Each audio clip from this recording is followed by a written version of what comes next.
If you're a coach or a wellbeing practitioner working solely with private clients, you might have considered going after the corporate market, but been put off by some of the perceived barriers to working with corporates. I think there are several myths and misconceptions that might deter talented, independent professionals like yourself from pursuing corporate partnerships. And in this video, I just want to explore 3 perceived barriers to working with corporates that I think are nothing but myths, and more importantly, try and debunk them. Hi, I'm Bev Thorogood. I'm a business strategist and a business mentor, and I work with freelance coaches, trainers and consultants, and particularly in the well-being world, to help them get into the corporate market. Let's start with myth number 1. I think this is probably the one I hear the most. Myth number 1 is I'm too small as a freelancer. You know, this is one of the most common misconceptions, that a one-person entity can't make an impact in the corporate world. And I'd say, from my experience, I have to say that's absolute BS.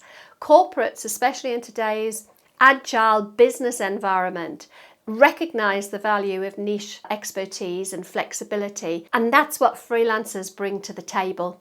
In fact, small-scale freelancers often offer a level of specialisation and agility that larger agencies and bigger companies struggle to match. If you've got a unique set of skills or knowledge in a particular area, don't underestimate your potential to provide value to corporate clients. Now, myth number 2, it was definitely one of mine.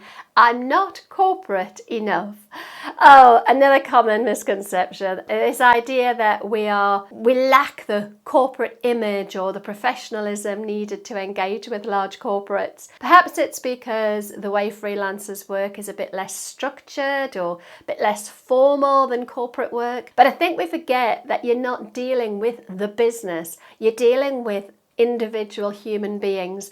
And in my experience, especially once you've got over that kind of initial formalities, those initial conversations, it gets more relaxed and friendly. Apart from that, I think corporates are increasingly looking for fresh perspectives and innovative solutions. They don't want off-the-shelf trainers coming in, just giving sort of generic information. They want specialisms, and these often come from the freelance talent pool. Of course, you want to be professional, but I think freelancers should also embrace the unique qualities and the agility that comes with their freelance status. So don't let that corporate image put you off.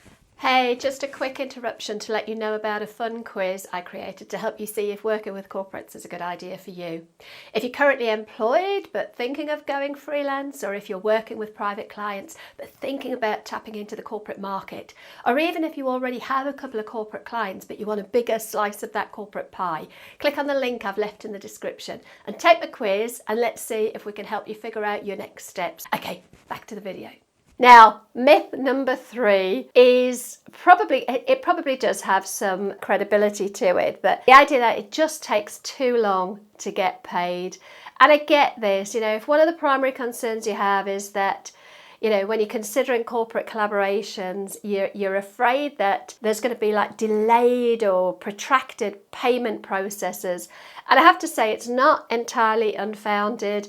You know, corporates do often have really complex financial systems in place. In recent years, though, I found that a lot of corporates have realised that they need to streamline their payment processes to accommodate freelancers and smaller vendors more efficiently, I guess. They recognise cash flow issues. So many now offer faster payment options or clearly defined payment terms that reduce the time it takes to receive the money that they owe you. Now, some even have sort of key performance indicators, KPIs, that have targets to meet with regard to bringing in micro businesses, freelancers and SMEs.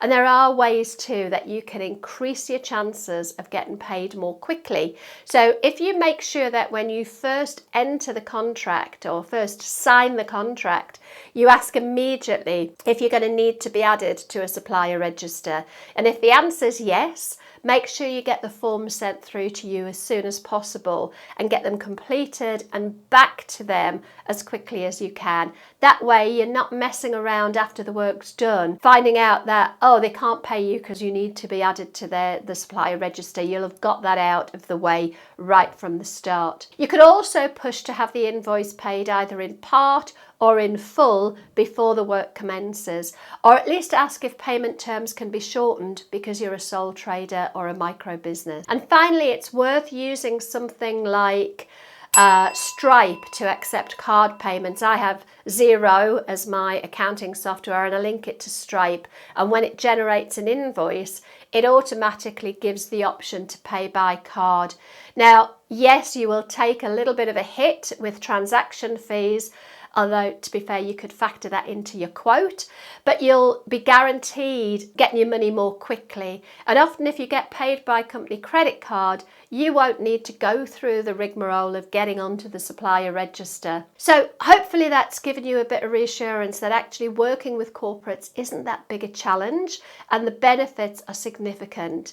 And I talk about the 3 benefits in this video, so you'll probably want to watch this one next.